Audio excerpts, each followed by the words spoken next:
গন্তব্য কিন্তু অন্য কোথাও, কিন্তু তার আগে চেনা দার্জিলিংয়ে না গেলে কি করে চলে। তাই আমরা এবারে চলেছি দার্জিলিংয়ে।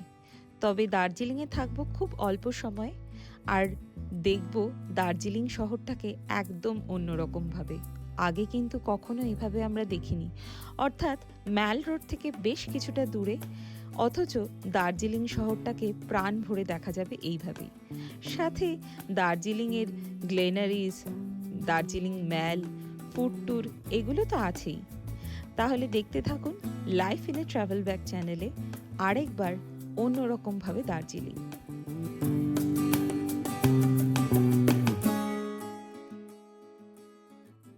বেরিয়ে পড়েছি আমরা পাহাড়ের উদ্দেশ্যে। পাহাড়ে এবারে অন্যরকম প্ল্যান, অনেক দিনের থাকা। তাই প্রথমে গুড়িচোয়া হয়ে দার্জিলিংয়ে থাকবো দুরাত। আর সেই জন্য আমরা ঠিক করলাম একদম প্রপার দার্জিলিংয়ে না থেকে দার্জিলিংয়ের ঠিক আগেই লিম্বুগাঁওতে এবারে আমাদের থাকা। আমরা ভাবছিলাম কিচ্ছু দেখতে পাবো না এই ট্রিপে, বাট ফাইনালি কাঞ্চনজঙ্ঘা দেখা দিয়ে গেছে। আমরা এখন জাস্ট যাচ্ছি দার্জিলিং এর রাস্তায়, আর রাস্তাতেই পড়লো কাঞ্চনজঙ্ঘা। অসাধারণ লাগছে। লিম্বুগাঁওতে থাকবো আমরা নোরবুথাঙ্কার হোমস্টেতে। পাহাড়ে যারা রেগুলার যান বলতে পারবেন এই রাস্তাটা কোথায়। এই রাস্তাটা হলো গুম্বেদারা ভিউ পয়েন্ট। হ্যাঁ, আমরা গুম্বেদারা ভিউ পয়েন্ট হয়েই চলেছি দার্জিলিংয়ের পথে, আর সেখানেই দর্শন হলো মাউন্ট কাঞ্চনজঙ্ঘার।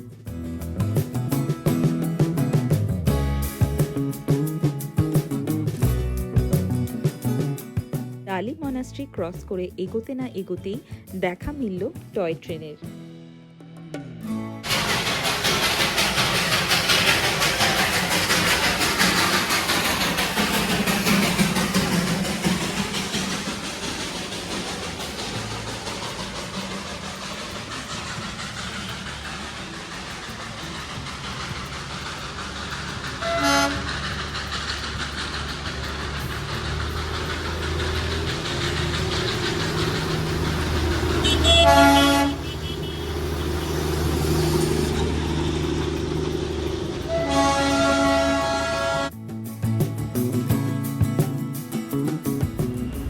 তো এবারে আমরা যাচ্ছি দার্জিলিং, পৌঁছে গেছি, বাট দার্জিলিংয়ে থাকছি একটু অফবিট জায়গায়, মানে দার্জিলিং ম্যালের কাছে কিন্তু নয়।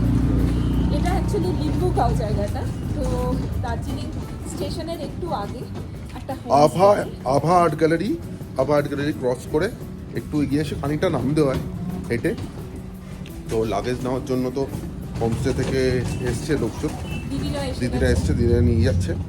তো আপাতত খানিকটা হেঁটে যেতে হবে, বেশি নয়। এখন আবার মেঘ করেছে, চারপাশ কিন্তু মেঘে ঢেকে গেছে। সকালে ওয়েদার ভালো ছিল, তো পাহাড়ে এরকম চলতেই থাকে। তো আজকে সকালে আমরা কাঞ্চনজঙ্ঘা দেখতে পেরেছি, এটা ভীষণ লাকি। ইনফ্যাক্ট দার্জিলিং ঢুকতে একটু দেখা যাচ্ছিল। দেখা যাক কালকে সকালে আবার দেখা যায় কিনা। এবারে আমরা চেয়েছিলাম দার্জিলিং শহরটাকে এমন একটা জায়গা থেকে দেখব যাতে বেশ ইউনিক লাগে। তাই গুগল ধরে সার্চ করতে করতে পেয়ে গেলাম এই নোরবুথাঙ্কার হোমস্টের খোঁজ, আর খুঁজে পেয়েই ফোন করে রিভিউজ দেখে বুক করে দিয়েছিলাম। গুগল রিভিউজে বারবার মেনশন করা ছিল এই হোমস্টে থেকে দার্জিলিংয়ের ভীষণ সুন্দর একটা ভিউ পাওয়া যায়, আর পৌঁছতেই কিন্তু তার নিদর্শন আমরা পেয়ে গেলাম।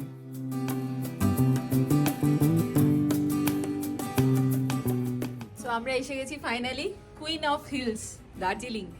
আর এখান থেকে দার্জিলিং এর অসাধারণ ভিউ দেখা যাচ্ছে, জাস্ট অসাধারণ। এতদিন আমরা তো ম্যালের কাছে থাকতাম, ওই যে ওইদিকে ম্যালের কাছে থাকতাম, আমরা এই দিকের পাহাড়টা দেখতাম, বাট এখন আমরা পুরো দার্জিলিং শহরটাকে দেখবো।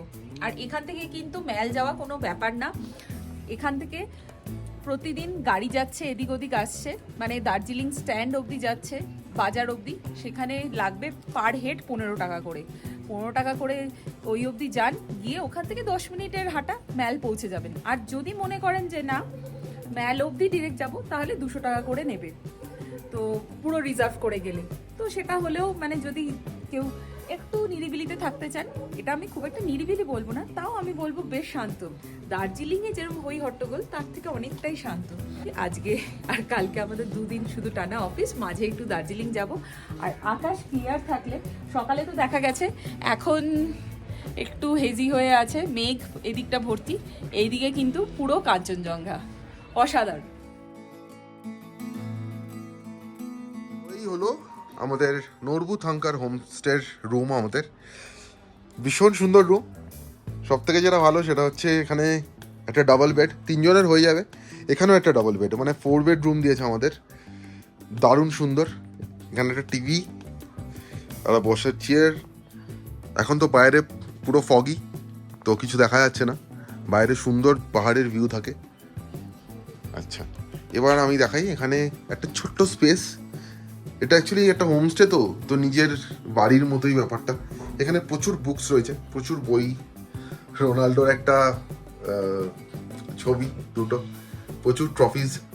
তো যিনি থাকতেন তার বাড়িরই সব জিনিসপত্র রয়েছে, which is good.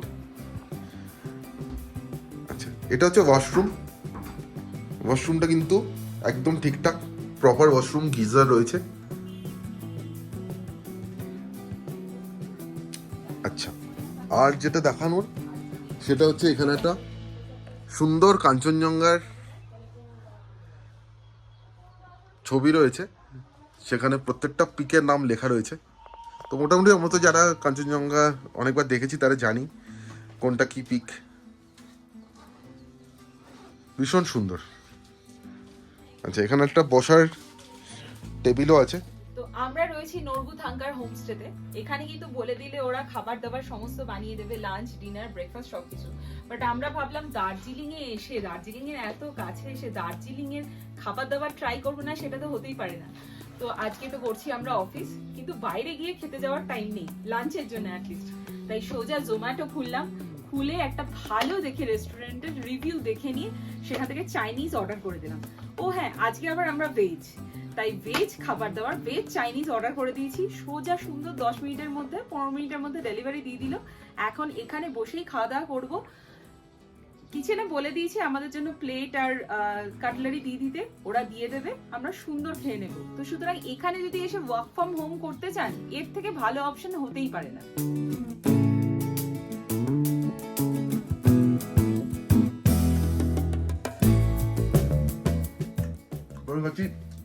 Rice R chilli পনির বোল, দারুণ খেতে, একদম প্রপার টেস্ট যেরকম হয় চাইনিজ, যেরকম খেতে হয় কলকাতার ভালো দোকানে চাইনিজ যেরকম টেস্ট হয়, ঠিক সেরকম টেস্ট। ফ্রাইড রাইসটা খুব সুন্দর খেতে।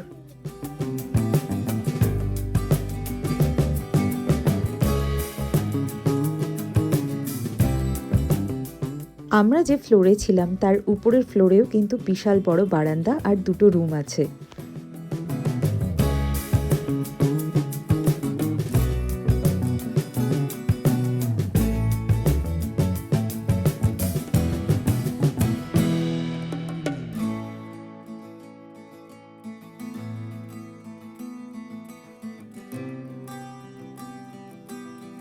দার্জিলিং এ এত অসাধারণ একটা ভিউ এখান থেকে পাওয়া যাচ্ছে না, মানে এখানে বসলেই ঘন্টার পর ঘন্টা সময় কেটে যাবে। আমরা বলি অফবিট, বাট এরকম ক্রাউডেড জায়গাতেও কিন্তু বেশ শান্তি খুঁজে পাওয়া যায়।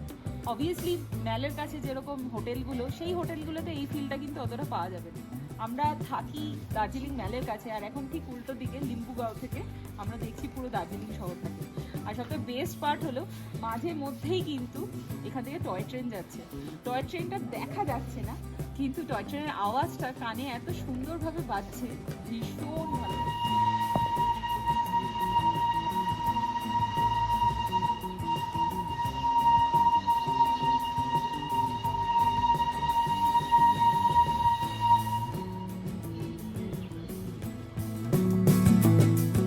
সন্ধ্যের পর আমরা শেয়ার্ড ক্যাবে করে 15 টাকা দিয়ে পৌঁছে গেলাম দার্জিলিং বাজার। আর সেখান থেকে হেঁটে একটুখানি গেলেই পড়ে কেভেন্টার্স, অর্থাৎ দার্জিলিং ম্যাল।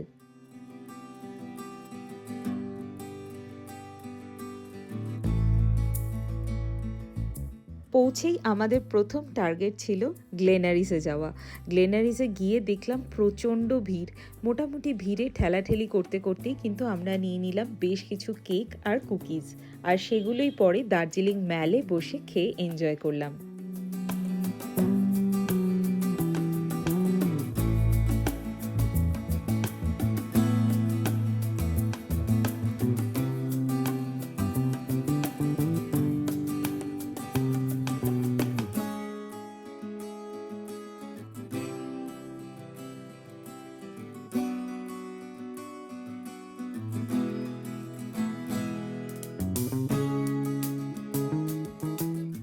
দার্জিলিং ম্যাল এমন একটা জায়গা, প্রতিবারই যাই আর প্রতিবারই যেন নতুন করে ভালো লাগে, কখনো পুরনো হয় না।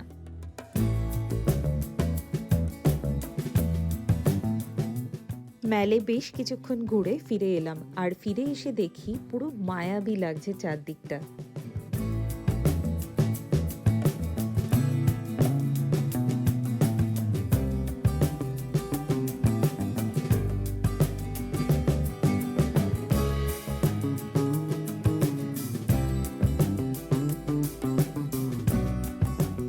আজকে আমরা আবার রাতে ডিনারের জন্য চলে এসেছি দার্জিলিংয়ে। তো এত ভিড় ছিল ম্যালের ওখানে, কোনো জায়গায় বসার জায়গাই পাইনি। ভেবেছিলাম রাতের ডিনারটা ওখান থেকে প্যাক করে নিয়ে আসবো, বাট এখন জোম্যাটো থেকে আবার অর্ডার করেছি, টিটোরিয়া থেকে পিৎজা। পইয়ের খুব ফেভারিট, তো আমরা রাতে এখন পিৎজা খাবো। আর তার সাথে পিৎজার সাথে রয়েছে গরম গরম পাস্তা। তো আমাদের রাতের আজকে এটাই ডিনার। Good morning. আজকে সকাল সকাল কিচ্ছু দেখা যাচ্ছে না, সামনের বাড়িগুলোও দেখা যাচ্ছে না, এতটাই কুয়াশা। যাই হোক, আমরা সকাল সকাল উঠে দেখলাম কাঞ্চনজঙ্ঘার তো কিচ্ছু দেখা যাচ্ছে না, আবার একটু ঘুমিয়ে পড়লাম। এখন উঠেছি, এখন যাব ব্রেকফাস্ট করতে। এখানেও কিন্তু ব্রেকফাস্ট পাওয়া যায়, আগে থেকে বলে দিলে ওরা সবাই সব কিছু অ্যারেঞ্জমেন্ট করে দেয়। এখানে ওদের ক্লাউড কিচেন আছে, তো আমরা এখান থেকে খাবো। বাট আপাতত আজকে এখন ব্রেকফাস্ট করতে যাব দার্জিলিং ম্যাল। সেই সেম সিস্টেম, 15 টাকা করে শেয়ার ক্যাবে যাব, তারপরে হেঁটে উঠবো ম্যালে, গিয়ে দেখি কোথায় যাওয়া যায়। কুয়াশা মাখা সকালেই বেরিয়ে পড়লাম, চারপাশে একটু বৃষ্টিও পড়ছিল। তার মধ্যে চললাম দার্জিলিং ম্যালের দিকে। এবারে কিন্তু আমাদের ব্রেকফাস্ট করার প্ল্যান কেভেন্টাস বা গ্লেনারিজে নয়, বৃষ্টির মধ্যে একটু কোজিভাবে যাতে ব্রেকফাস্ট করা যায় সেটাই ছিল আইডিয়া। তাই সোজা চলে গেলাম দার্জিলিং ম্যাল। আর ম্যাল থেকে যে রাস্তাটা আস্তাবলের দিকে যাচ্ছে সেইখান দিয়ে একটু এগোলেই পড়ে সোনামস কিচেন।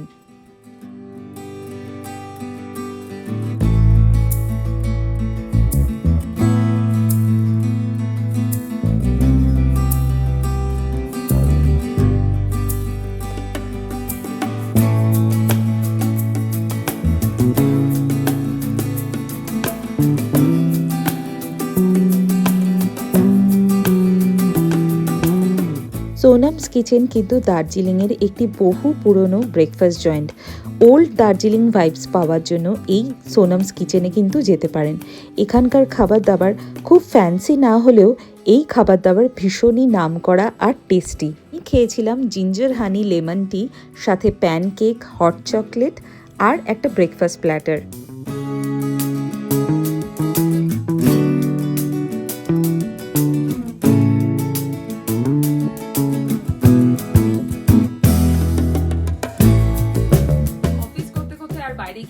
সময় নেই, তাই আবার জোম্যাটোতে অর্ডার করে নিয়েছি একেবাস রেস্টুরেন্ট থেকে। চলে এসেছে মিক্সড ফ্রাইড রাইস, গরমা গরম।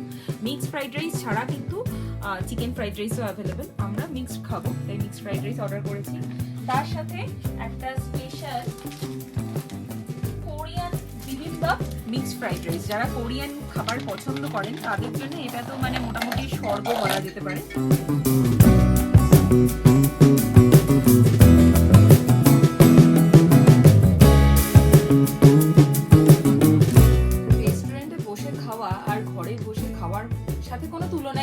রেস্টুরেন্টে বসে খেলে একটা অ্যাম্বিয়েন্স, একটা গন্ধ, চারপাশে খাবার, ধোঁয়া ওঠা খাবার, আর সেখানে অর্ডার করে আসলে সেই খাবারটা অবভিয়াসলি একটু তো ঠান্ডা হয়ে যায়, বাট তাও ভালোই গরম আছে। আর যখন ডেকেবাসের মতো এত ভালো খাবার, চিন্তার বাইরে। রাইসটা এত সুন্দর, এত ফ্লেভারফুল, মুখে দিতেই মনটা জাস্ট ভরে যাচ্ছে। সাথে যেমন চিলি পর্ক, সুন্দর টেস্ট, সুন্দর সেদ্ধ হয়েছে।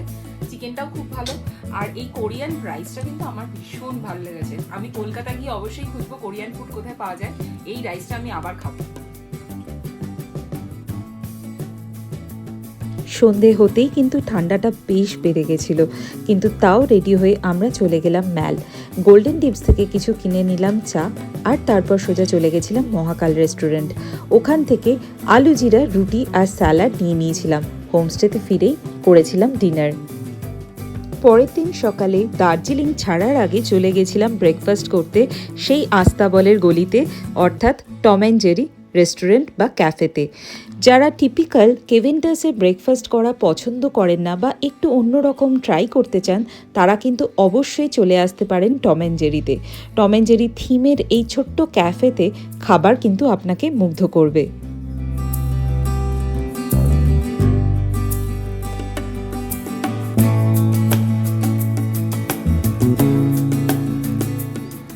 আপনারা দেখছিলেন আমাদের দার্জিলিং সিরিজের এপিসোডসগুলো। আমাদের ভিডিওগুলো ভালো লেগে থাকলে অবশ্যই লাইক করবেন, কমেন্ট করবেন এন্ড শেয়ার করবেন। আর সাবস্ক্রাইব করতে ভুলো না। সাবস্ক্রাইব করার পর পাশের বেল আইকনটা হিট করে অল করে দাও।